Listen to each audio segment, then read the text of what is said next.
Hello प्यारे बच्चों, आज की इस वीडियो में देखेंगे 8th ग्रेड अभ्यास पुस्तिका सत्र आपका 2025-26 की आपकी न्यू बुक है। कक्षा 6 विषय सामाजिक विज्ञान। तो प्यारे बच्चों, आपको जो है इस वीडियो में लास्ट तक बने रहना है, जिससे कि आपको सभी प्रश्नों के जो है संपूर्ण सॉल्यूशन आपको मिल सके। आज की इस वीडियो में देखेंगे अध्याय 4। अध्याय 4 में दिया है इतिहास की समय रेखा एवं उसके स्रोत। तो चलिए क्वेश्चन की ओर चलते हैं। पहला क्वेश्चन आता है आपका, मानव समाज संस्कृतियों का अध्ययन कौन करते हैं? तो आपको उत्तर में लगा देना है ए नंबर आपका राइट आंसर हो जाएगा, मानव विज्ञानी। इसके बाद आपका नेक्स्ट क्वेश्चन आता है आपका क्वेश्चन नंबर दूसरा। देखो क्वेश्चन नंबर दूसरा में है, पाठ्य पुस्तक के चित्र में समय रेखा पर बिंदुकृत हिस्सा छोड़ा गया है, इसके पीछे क्या कारण हो सकता है? तो देखिए क्वेश्चन नंबर दूसरा का जो है आपका सही उत्तर हो जाएगा ए नंबर, समय रेखा की लंबाई को सीमित रखने के लिए। इसके बाद आपका नेक्स्ट क्वेश्चन आता है आपका क्वेश्चन नंबर 3।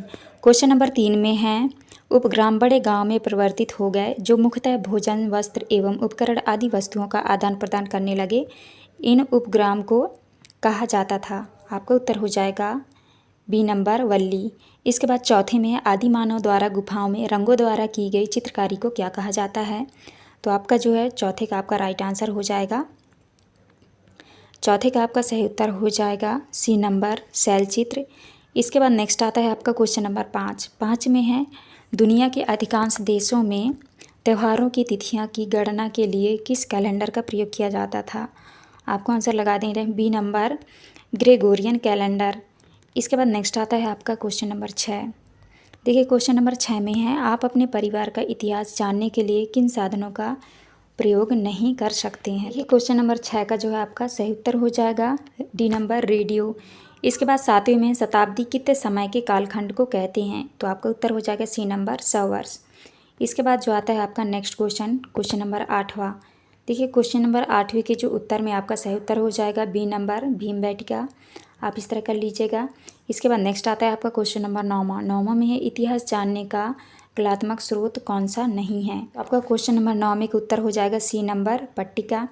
इसके बाद 10वें में है, समय की गणना के लिए इनमें से कौन सी विधि उपयोग नहीं की जा सकती है? तो आपका उत्तर हो जाएगा 10वें का आपका राइट आंसर होगा पैमाना। तो बी नंबर कर लीजिएगा पैमाना। तो देखिए इसके बाद आपका नेक्स्ट स्टार्ट होता है आपका रिक्त स्थान वाले क्वेश्चन। देखिए क्वेश्चन नंबर पहले में जो है आपको भरना है समय रेखा, और दूसरे में भरना है आपको सहस्त्राब्दी कहलाता है।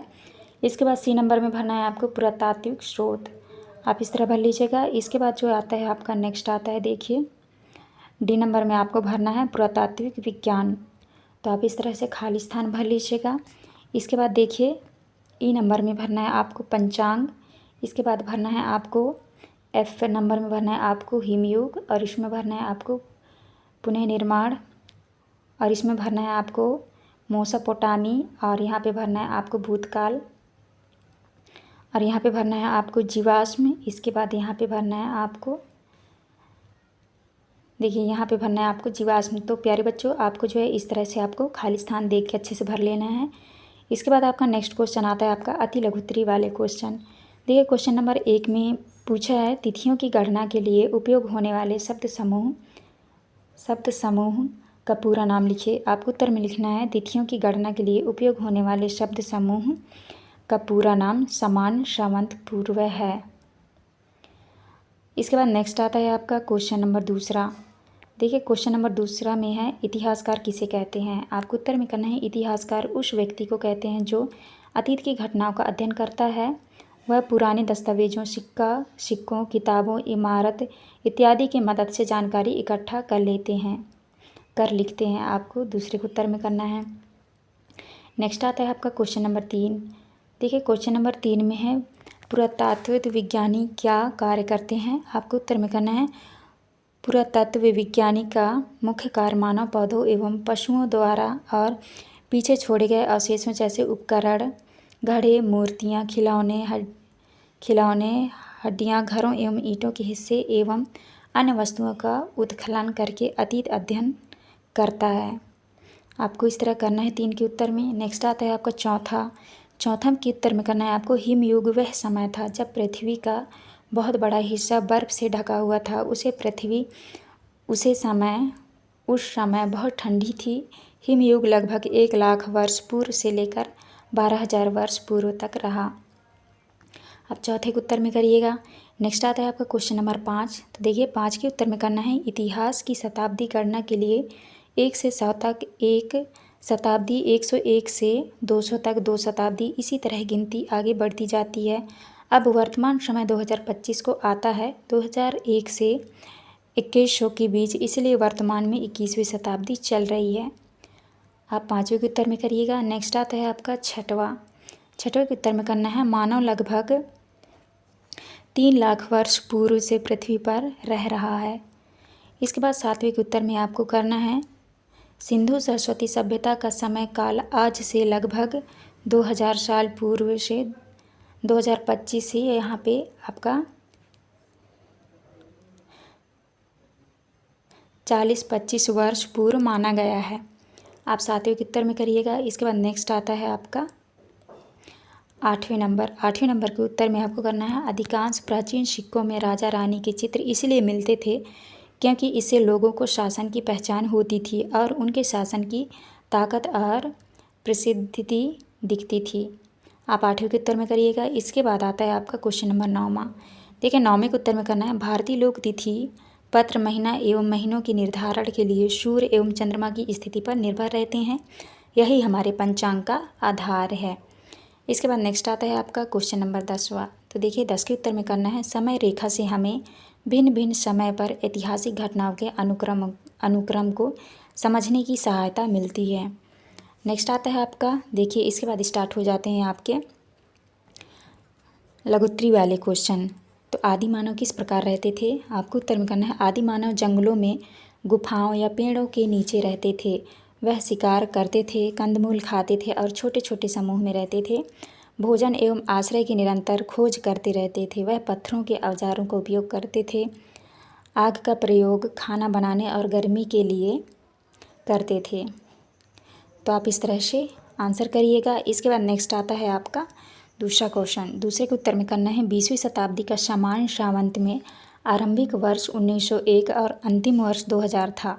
यह शताब्दी विज्ञान, तकनीकी, शिक्षा और परिवहन के क्षेत्र में कई बड़े बदलावों और विकास की गवाही बनी।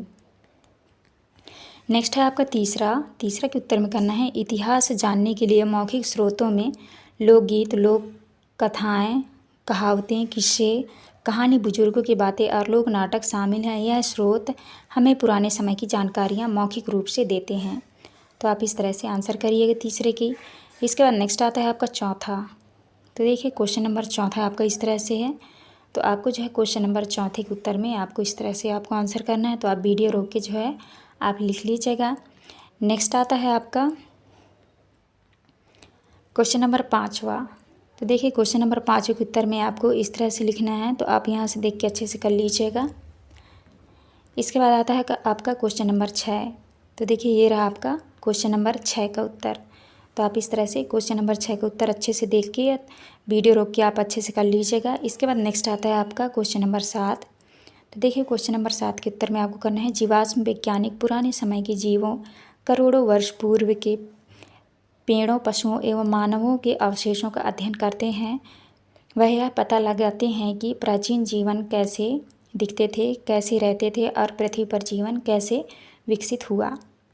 इसके बाद नेक्स्ट आता है आपका क्वेश्चन नंबर 8वां। देखिए क्वेश्चन नंबर 8 के उत्तर में आपको करना है, जैसे जैसे समुदायों का विकास हुआ, समाज जटिल हो गया। जटिल समाज में मुख्य का उत्तरदायित्व बढ़ गया। उसे लोगों के बीच न्याय करना, नियम बनाना, सुरक्षा व्यवस्था बनाए रखना और समाज की भलाई के लिए निर्णय लेना होता था। वहाँ समय का प्रमुख नेता माना जाता था। आप इस तरह 8वें के उत्तर में करिएगा। इसके बाद नेक्स्ट आता है आपका क्वेश्चन नंबर 9वां। तो देखिए क्वेश्चन नंबर 9वां के उत्तर में आपको इस तरह से देख के लिख लेना है। तो आप अच्छे से कर लीजिएगा। इसके बाद जो है आपका नेक्स्ट क्वेश्चन आता है, नेक्स्ट आता है आपका क्वेश्चन नंबर 10वां। तो देखिए 10वें के उत्तर में आपको करना है, भोजन की खोज करना, जंगली जानवरों से बचाना, मौसम की मार खाना, ठंडी गर्मी बारिश, रहने के लिए सुरक्षित स्थान ढूंढना, अपनी समझ और भाषा का विकास करना इत्यादि। आप इस तरह 10 के उत्तर में करिएगा। इसके बाद जो है आता है आपका क्वेश्चन नंबर, देखिए दीर्घोत्तरी वाले स्टार्ट हो जाते हैं। तो देखिए दीर्घोत्तरी का आपका पहला क्वेश्चन है, इतिहास को समझने में विभिन्न स्रोत हमारी क्या सहायता कर सकते हैं। तो आपको जो है दीर्घ के पहले क्वेश्चन के उत्तर में आपको इस तरह से आंसर करने हैं, तो आप अच्छे से देख के कर लीजिएगा। इसके बाद देखिए नेक्स्ट क्वेश्चन आता है, तो आपको देखिए दूसरे क्वेश्चन में है सहस्त्राब्दी की गणना किस प्रकार करेंगे, एक उदाहरण के द्वारा स्पष्ट कीजिए। तो आपको जो है दूसरे के उत्तर में आपको इस तरह से आंसर कर लेना है, तो आप देख के कर लीजिएगा। नेक्स्ट आता है आपका तीसरा क्वेश्चन। तो देखिए ये रहा आपका क्वेश्चन नंबर 3 और ये रहा आपका उसका उत्तर, तो आप इस तरह कर लीजिएगा। इसके बाद नेक्स्ट आता है आपका चौथा। तो देखिए ये रहा आपका चौथा का उत्तर, आप यहाँ से कर लीजिएगा देख के। इसके बाद नेक्स्ट आता है आपका पाँचवा। तो आपको इस तरह से 5 के उत्तर में आपको लिखना है। इसके बाद देखिए, तो देखिए इसके बाद नेक्स्ट आता है आपका क्वेश्चन नंबर पाँचवा में चित्रखंड पहेली जिज्ञासा की तरह इतिहासकार इतिहास का अध्ययन किस प्रकार करते हैं। आपको उत्तर में करना है इतिहास को एक पहेली जिज्ञासा की तरह समझते हैं।